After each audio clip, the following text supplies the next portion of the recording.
great. Well, I know we've got limited time. Others may be joining us, but thanks everyone for taking the time today. Want to recognize, our friends over at Cancer Free Economy Network. Though you're in the midst of an intensive meeting, many of us are part of that, but welcome to today's event. And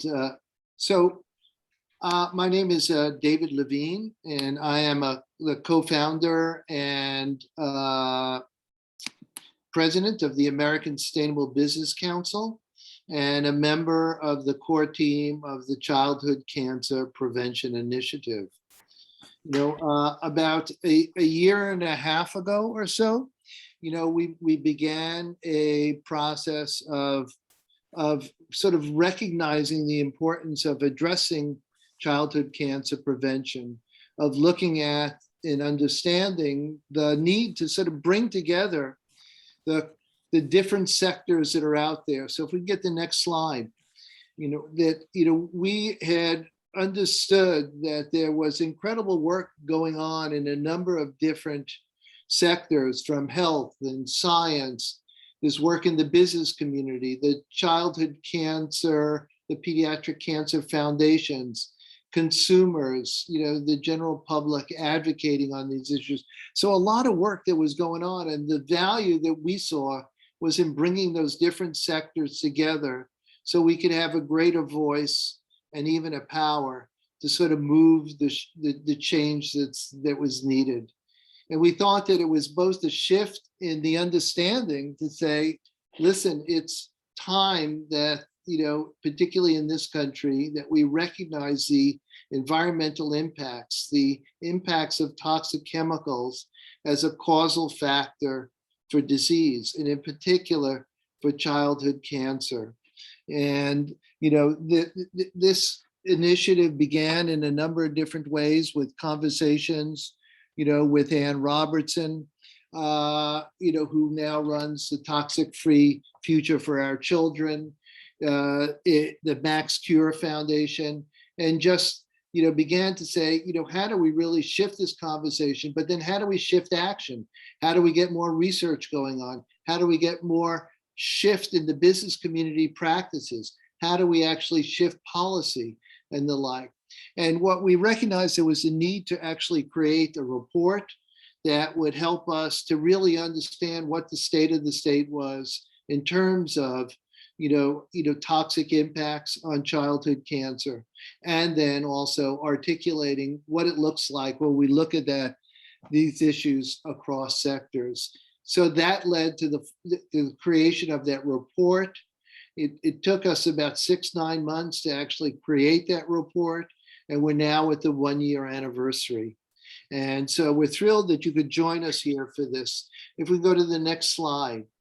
So to give you a sense, these are some of the organizations that are at the core of the creation of the report, and most of whom remain extremely active with us and the like. And as I mentioned, Max Cure was there. We now have Prep for Gold that's helping us to move this work forward. So as you can see, it's a very diverse set of players.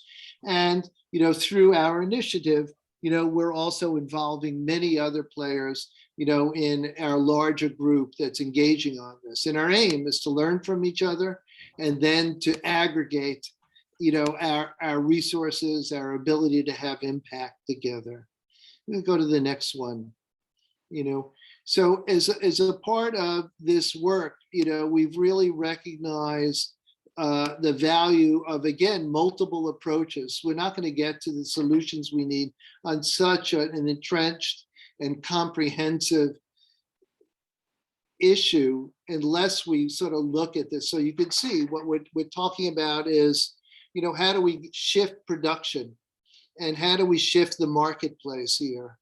How do we invest in prevention research? I mean, one of the important things that we found was, not enough money has gone into the research to look across the classes of chemicals that make the impact. And you'll hear a little bit about where we were able to find that, but we need that.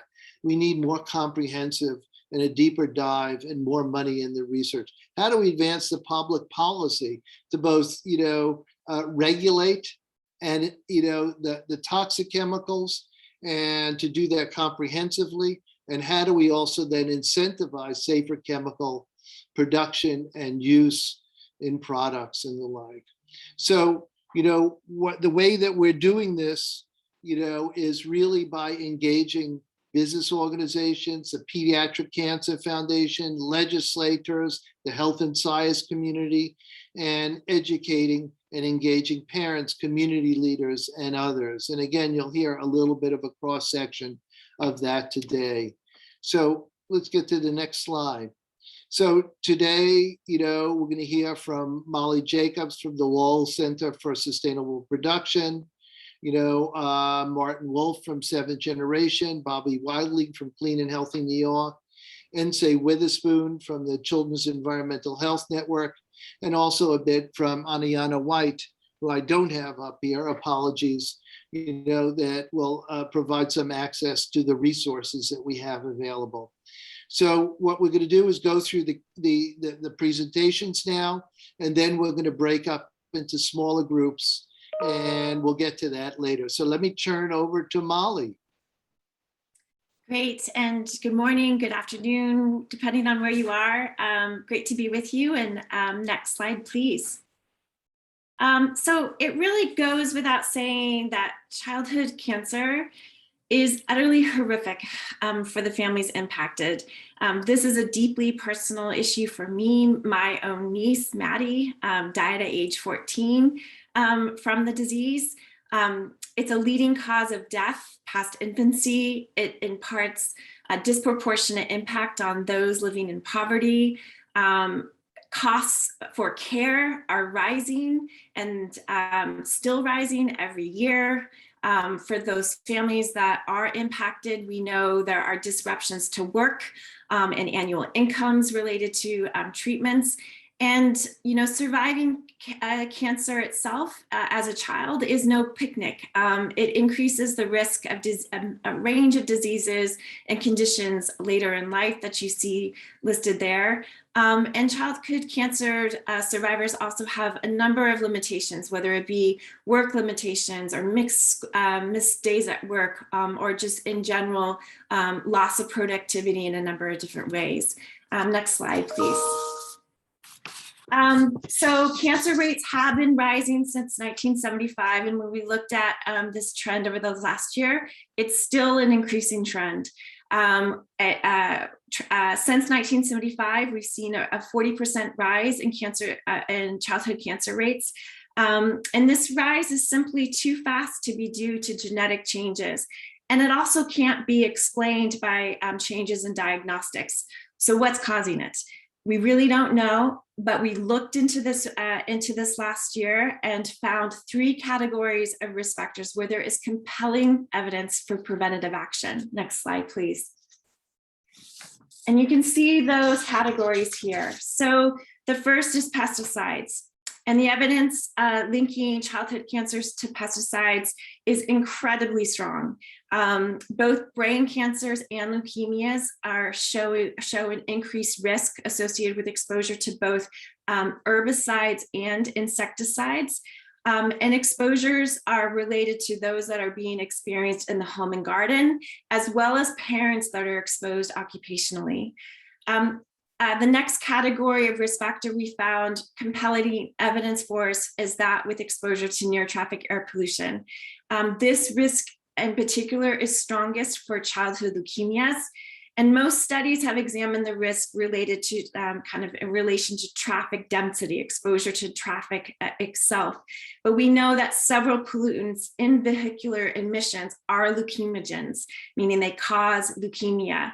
This includes, for example, benzene or formaldehyde or 1,3-butadiene. These are all in emissions kind of coming out of the stacks of our cars. The last category that we found compelling evidence for is paints and solvents. And risk to paints, the chemicals that are in paints, often it's the volatile organic compounds, VOCs, is in relation to paints being used in the homes. And for solvent exposures, we see that it's mostly parents that have been exposed in the occupational setting that impart risk either to a developing fetus or even prior to conception. Next slide, please. And what we found, and Damika, I'm going to ask you to kind of hit the space bar, but I'll tell you when, is we looked at the literature in this last year, and we found that consistency in our findings of last year's report. More studies are coming out demonstrating increased risk with leukemia associated with pesticides. Next slide. We also found studies that if you live near plant nurseries and this pesticide drift phenomena that happens, it also increases risk. Next spacebar, please. We're seeing in relation to air pollution, kind of research that's looking beyond the issue of near traffic pollution and looking at industrial related exposures and those that are living near oil and gas kind of producing industrial activities have an increased risk of childhood leukemias. And next slide, please, or next, yeah. We also are, researchers are now also looking at this issue of air pollution, but looking in the indoor environment. And some studies are now seeing a relationship between, again, leukemia, childhood leukemia, and exposure to indoor air pollutants as causing increased risk. Next slide, please. And so what I'd like to end on here is something that we've noted in our report is that, you know, the range of studies that are being looked at is a small subset of the exposures that are being experienced, and also a very small set of the childhood cancer types, right? My own niece died of thyroid cancer. I'm not seeing research on thyroid cancer or rhabdomyosarcoma or Wilms tumor. There's inherent challenges with studying the association of environmental risk factors and rare disease. And so we need more work being done. We need more research, but we have to act on the knowledge that we have. And so I do want to elevate some of the kind of needs for research, as well as the actions that my next colleagues will talk about. But in terms of those that remain understudied, some contaminants that are very important to the cancer-free economy network, like PFAS, like PAHs, like formaldehyde, like endocrine disrupting agents. These all need to be the focus of future research, and we're going to be monitoring those closely in the future. So I'll pass it on to my next speaker. Great, thanks, Molly. So now we'll turn to Martin Wolf, Seventh Generation. Thank you very much, David, and thank you, Molly. As we all heard from Molly's presentation, we can associate certain exposures with the incidence of childhood cancers. And these exposures, with the exception of traffic pollution, come largely from products that are used or manufactured around our country. And the question to ask is, can businesses play a role in the exposure of children and adults to these materials? And there are two answers to that. The most obvious is yes, they certainly can, but it's not just businesses that are needed to solve this problem. It's a systemic problem. We need to look at the way the chemicals that businesses use in their products and then sell into our homes are regulated, and we need to look at awareness of the consumer and society generally and how they can effect change, both through business and through government regulation. So it's a systemic problem, and business is an important part of that system. In the next slide, you'll see some of the reasons businesses should be wanting to do this. First, there's huge reputational risk. We're all aware of how having a known carcinogen present in a consumer product can affect consumer perception of that product. Recently, the I shouldn't say discovery, but at least the awareness of asbestos in talcum powder has led to a significant decrease in the sales of many baby powders, and specifically to the reputation of a company, Johnson & Johnson, that was always highly regarded for their consumer advocacy. Monsanto and its pesticide glyphosate in Roundup was brought to the attention as a cancer risk. And again, the reputation of the company was significantly tarnished. But beyond the reputational risk, there are indeed huge financial risks. The farmer family involved in the first lawsuit against Monsanto was awarded over $280 million. That was reduced upon appeal to just $80 million, but there are 14,000 lawsuits involving Roundup. And each one, if it involves millions of dollars of settlement, could in total reflect a financial risk to Monsanto and its parent company Bayer in the billions of dollars. In addition, companies have an ongoing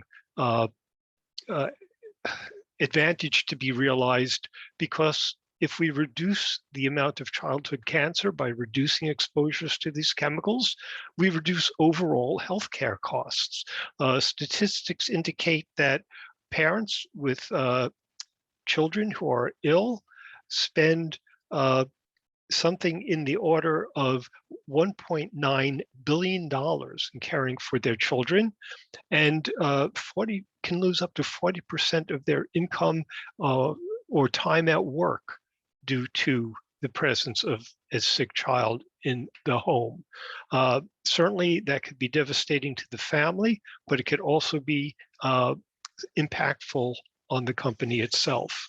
And finally, companies who have been showing an interest in what's called green chemistry and reducing toxicity in their products show growth much stronger than that of the overall marketplace. In the next slide, you can see this depicted. So the next slide, sorry, we've got it. I was looking at the wrong, go back if you can, I'm sorry. Nope, too far forward. Okay, this is, yep, just past it. On the next slide, you see this growth represented. The purple line on top shows that so-called sustainable businesses have a 5-year average growth rate of 4.5% per year, whereas conventional companies are growing at a much slower rate, closer to 1 or 1.33% a year. In the next slide, thank you. I just want to say we need to shift the paradigm. We need to create a new role for business and a new way of conducting commerce, one in which business recognizes that consumers don't want to bring carcinogens into their homes, that we don't want those chemicals in the products that we use.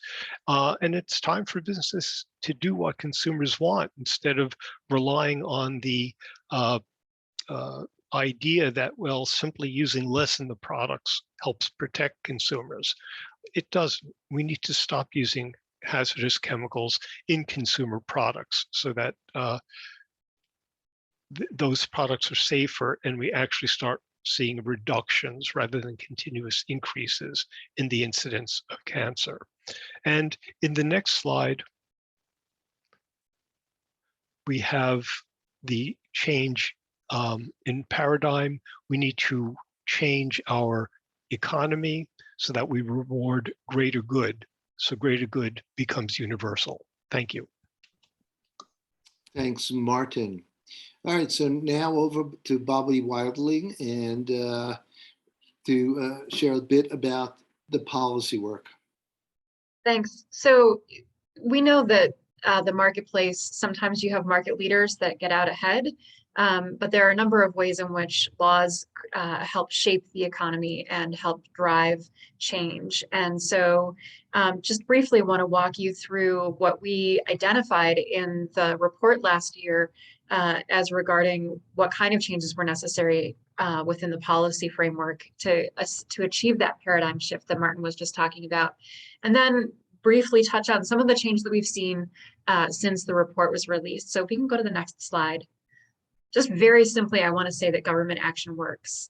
It drives lagging businesses to catch up with the rest of us, and the impact that comes from regulating and requiring the end of the use of certain materials has a profound impact, as you can see here with this graph showing the way in which regulation came into effect for lead in products and the effect of children's blood lead levels over time. Next slide, please. So the report goes into a lot more detail about what kind of changes can be made, but really we are looking for the government to protect our public health. And our Constitution, we talk about life, liberty, and the pursuit of happiness.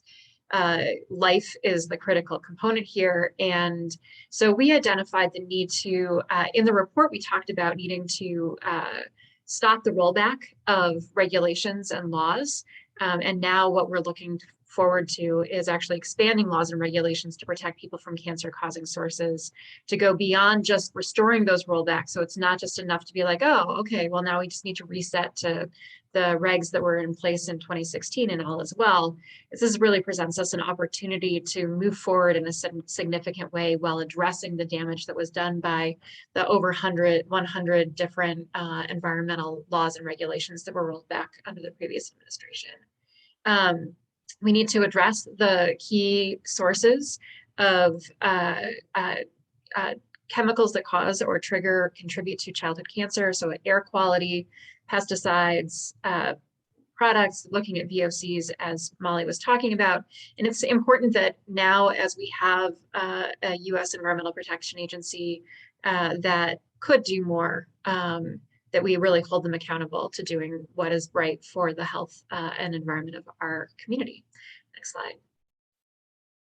So it's not just about saying you need to ban certain chemicals, you need to restrict certain air pollutants. We also believe that driving towards positive change is a critical role for government to play, so that it can include things like green procurement or the Safer Choice certification program that the US EPA runs that helps identify the safer products and drive the market in that direction. We need to make sure that we're siting the spaces that children occupy, like schools and childcare centers, safely away from high traffic zones, not on top of toxic waste sites, things like that, so that we can ensure that their health is protected from the start. And we can require transparency around the materials and chemicals that are used in children's products and areas intended for children, and also continuing to increase funding for research on cancer prevention. Because that is a vital component of being able to know which changes are the right changes for us to be making. Next slide, please. And so as we're just sort of rushing through sharing this with you all, I think there's some really exciting news that we should be heartened by. First of all, there are a number of bills in Congress right now that are awaiting action. And they actually have a reasonable shot of being heard now more than in recent years. The EPA has announced that it's banning the toxic pesticide Chlorpyrifos, which was for food use. And that was driven by state action in New York, California, Hawaii, Oregon, Maryland. PFAS is being banned in products, and there are restrictions on water quality limits. So the broadest action of all is in Maine, which has banned by 2030 PFAS in all but the most essential products, and only then when the use of PFAS is unavoidable using current technologies. There's no safer alternative for an essential product. That's transformative, and we need to do more of that kind of action on other classes of chemicals.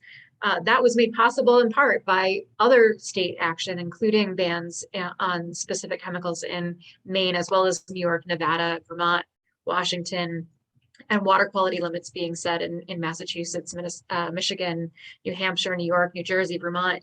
We can see that there's a groundswell of action coming from states.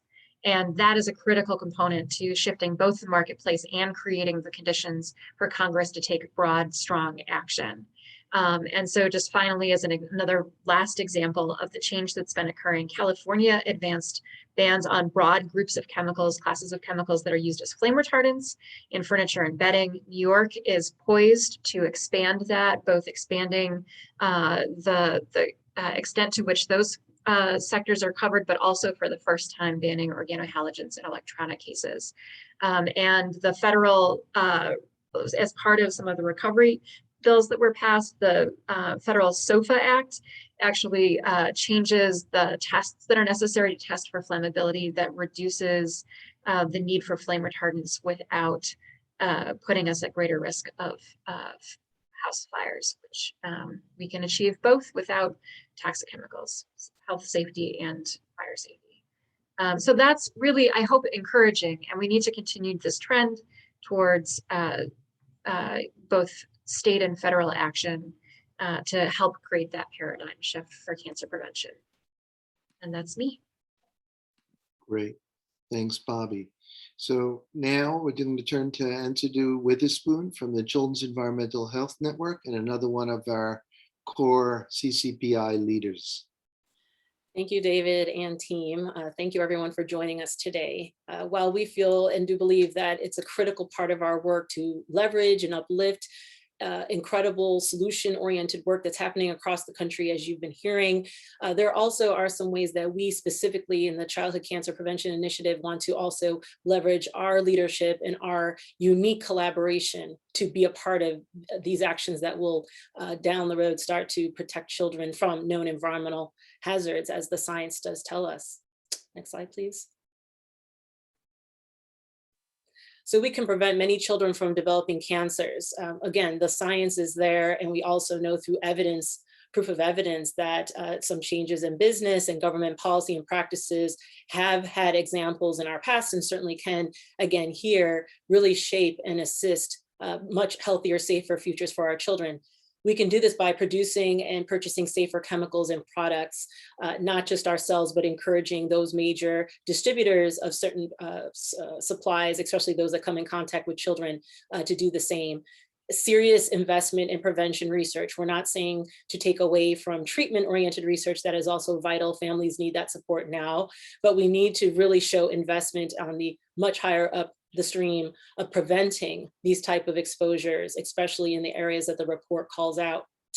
We need to be advancing our public policy to incentivize safer chemicals and products, and we need to be supporting and expanding regulations to reduce known causes. Again, if we were in the predicament of a young child having a cancer diagnosis, it is one of those that certainly children are, as we've heard, are living through, but at the same time, it is nothing that no one should have to go through, especially when it certainly can be prevented. And this is where you can find out more here at this hashtag Prevent Cancer, Childhood Cancer.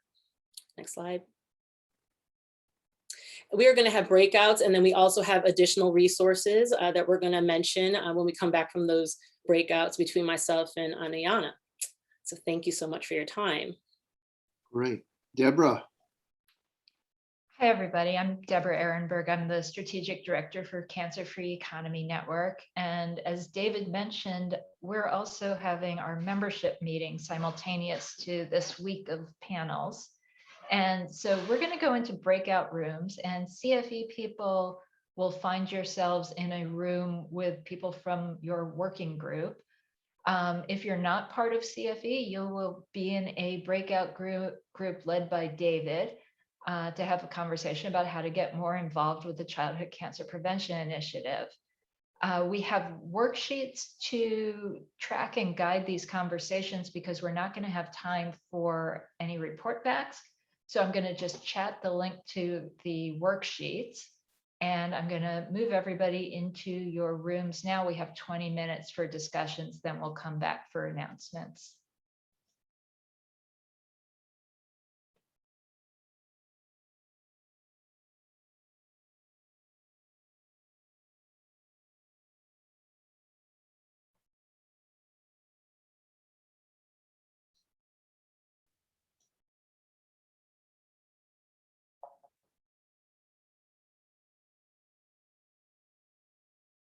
Sandra and Kathleen, are you able to join your working group breakouts? Where would you like me to, this is Kathleen. Hi, Deborah. Where would Hi, you Kathleen. hi, where would you like me to go? I thought I had assigned you to room 5, which is David's, but if you'd like to join CFE's market shift group, you could do that as well. Okay. But I'm not, do you have a preference?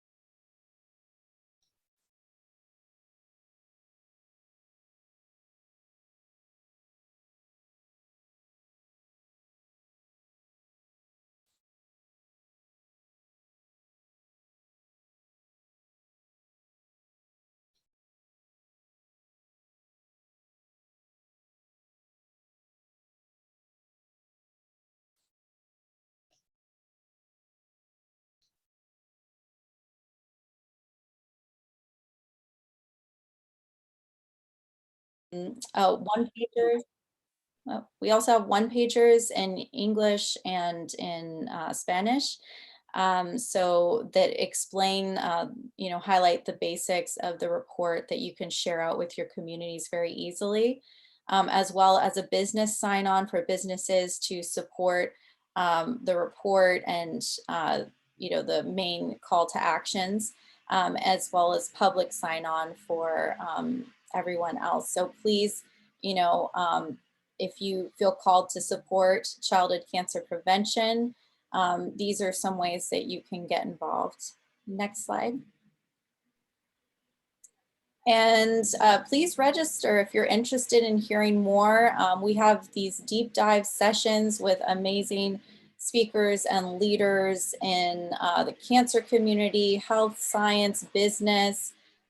This week is just full of childhood cancer awareness presentations. And we have the Childhood Cancer Community webinar coming up on Tuesday, Pesticides and Childhood Cancer Prevention that NSAID is helping to lead on Tuesday as well, Breaking the Mold in Cancer Care and Prevention with Ann Reynolds Robertson on Thursday, The Role of Business in Childhood Cancer Prevention with David Levine on Thursday, and then Deborah Ehrenberg is leading the Communities Taking Action for Cancer Prevention, or organizing that one rather. These are just going to be amazing panels, and I just encourage everyone to dive into whichever area is most aligned with your purpose and your organizations. Next slide. And here's our contact information for CCPI.